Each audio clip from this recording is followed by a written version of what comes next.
Welcome to a tour of the PSM status page. This is for iPrint. It applies to the iPrint appliance and iPrint on OES. The URL is the DNS name or IP address of the iPrint server / PSM status. It's not case sensitive. And when you first put in that URL, you'll be prompted for authentication, and it will be the username and the password. Username with no context, no dots, no CN equals, just the username. And you need to have manager rights to the print manager. This example is on the iPrint appliance, but this exact same interface exists for OES. This is the main page that has a list of all your printers. I only have 4, not very interesting. All mine happen to be idle. Just a side note, I work with lots of customers, and I would say it's normal to have roughly 30%ish to be in a status other than idle, like needs attention. That means that the server is unable to communicate to the IP address of the network printer. It's not a problem. It could be that the printer's offline, could be the printer doesn't exist anymore. It's normal to have printers in a red state. This shows statistics. My statistics don't look interesting. This is a test server, but it'll show you trends, like how many jobs printed since this time, and then this time, and this time. And it just gives you trend ideas of how many print jobs are coming through for each printer agent.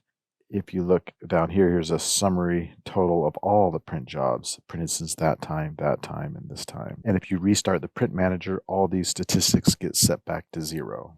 From here, you can click on an individual printer and learn about those printers. Let me click on this printer. This shows the status, whether we can communicate to the IP address. There's also a substatus, which you're not seeing here, but I'll show you on another printer. In fact, I'll show you right now. If I go to this printer, we have substatus.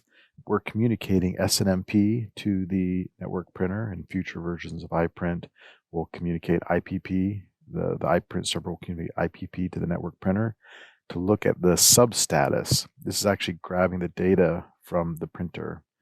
And it's normal to have yellow things here. Sometimes it'll be paper tray empty, out of toner, low toner, and these messages are coming from the printer itself, so they could be any message really. We have statistics for this printer itself. We can see in here the gateway load string and the IP address. This is the IP address of the network printer. Here I have it blocked out because I don't want you to see the IP address of this printer. It shows the date created. This printer model, interestingly, it came from the printer itself. I did not enter that in. The iPrint server communicated to the printer, got the model, and stored it in its database.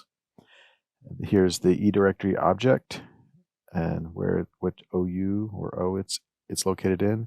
The printer location, it's not required, but I went ahead and put in a location. This one happens to not be SSL enabled, so it's false. This is the URL that is used to communicate for workstations to communicate to this particular printer agent. And then here's the spooling location. Whenever you send a print job, unless it's iPrint direct, it'll temporarily be stored in this location. This has actually a hexadecimal value, and if you convert it to decimal, that'll be the number of seconds since 1970. So you can actually look at the creation date by converting that number, and whether or not you have a banner associated.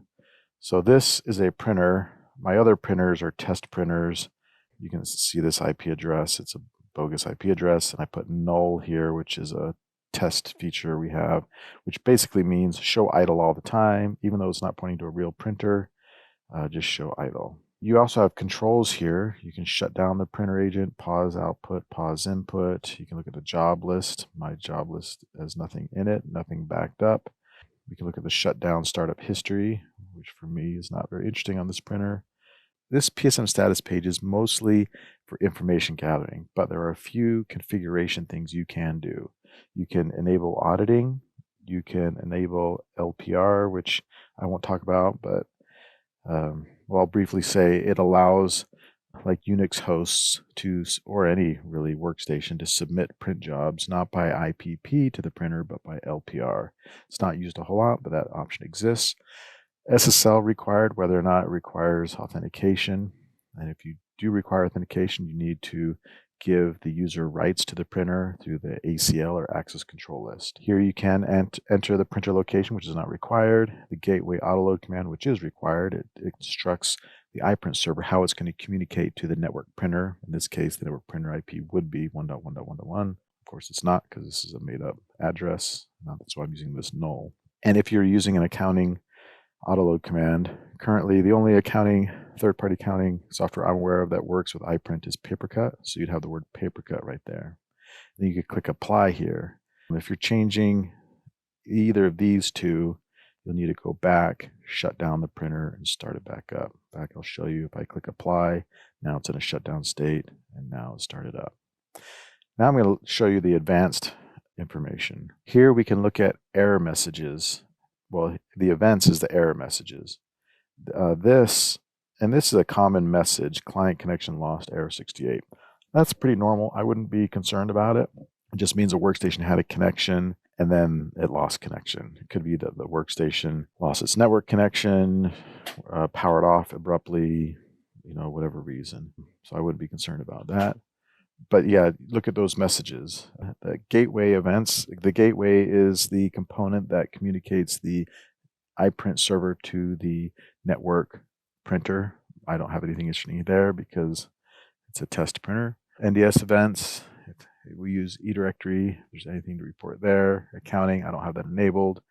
And here's the internal. This is the print manager database. And you can get, now I'm going to go to this side. You can get lots of statistics. There's a lot to see here. I'm not going to go over what these mean. It's basically database operations and how fast they are, how slow they are, if there are errors. Here's some specific threads. This is more for debugging. You can back up the database, which the database is backed up every night at 1 a.m. anyway, but if you wanted to back it up at any particular moment, you can. You can defrag the database, which is not too important. You can examine the database. How many printers do you have? And then these other attributes, which I won't go into. This is an interesting file, the padbtxt.xml. This is a text output of the print manager database. You can see it's an XML format. You have open tags and end tags. Like here's the first open tag, and if you go all the way to the bottom, there's the close tag. This is the manager, open tag, close tag. Everything in here is related to the print manager. Here's the DNS name it's bound to, the tree, the name of the print manager, which on the appliance is always print_manager, the directory server it's used to authenticate against when it first loads, the driver store that it's associated with, and access control list who has rights to the print manager. A redirected printer is usually a deleted printer, unless you see an extra tag in here that says IPP URL, then that means it's a printer that's been redirected, which I won't go into that feature. But if you only have these attributes, these elements, then it is a deleted printer, because we do keep track of which printers have been deleted, which is important because if an administrator deletes a printer, you want to auto remove from the workstation, and that's where this list is. Here's my first printer. Everything in here is one of my printers. Printer 01 is the name of the printer, the eDirectory location and name, the gateway, whether or not accounting is enabled, auditing is enabled, whether it's secure enabled, direct iPrint enabled, allow auto driver update, whether that's enabled, and then which printer drivers are associated. And if I had a printer driver profiles, would be listed here, and who has rights to this printer, the ACL list. So I have printers all throughout here. And a lot of people have an other section down here. It'll look like binary data or jumbled text, and that is for printer driver profiles. And I don't have any, but that data is stored in here. So I'm going to go back out of this and back out of that, and I'll show you. You can get client statistics, how many operations, how many took too long, how many failed. You can click on each one of these. I'm not going to go into this. This is more for debugging. We get a lot of statistics on that, and with all of these. And I'm not going to go through those. It's kind of nice to see the uptime history. When was it shut down? When did it go up or down? How long has it been up for each of those periods?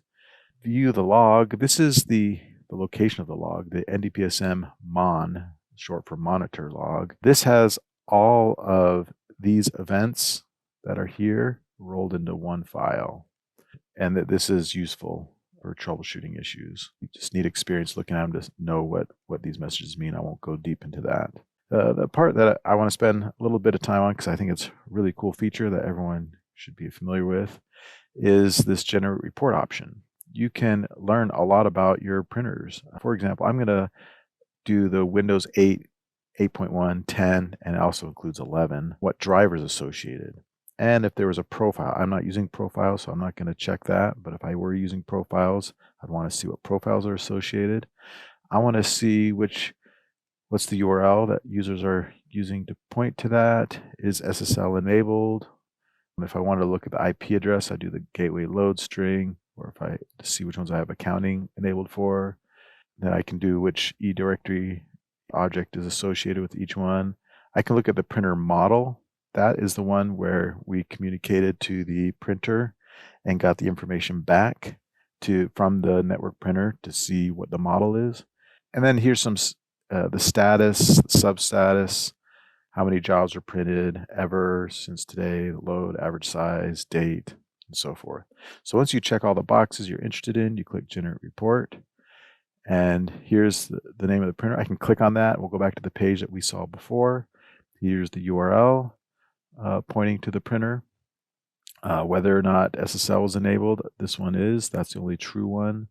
Where the eDirectory out. Notice all these are in the iPrint appliance O, where this one actually I put in a different, I was doing some testing. The printer model, this is the only one that shows a printer model because all these others have that bogus IP address. So this is the only one that I could actually communicate to the network printer. And what drivers associated, it's very helpful to get a summary of that. This one doesn't happen to not have one. So if I try to install this one on a Windows 8, 10, or 11 workstation, I would get an error saying there's no driver associated. Here's the status of all the printers. And of course, the printer agent status reason, I only get this from this one because the others are not real printers. Anyway, this is a great tool. You get a lot of summary information, specific information, troubleshooting information. I encourage you to use it. You'll learn a lot about your iPrint system. Thank you for watching.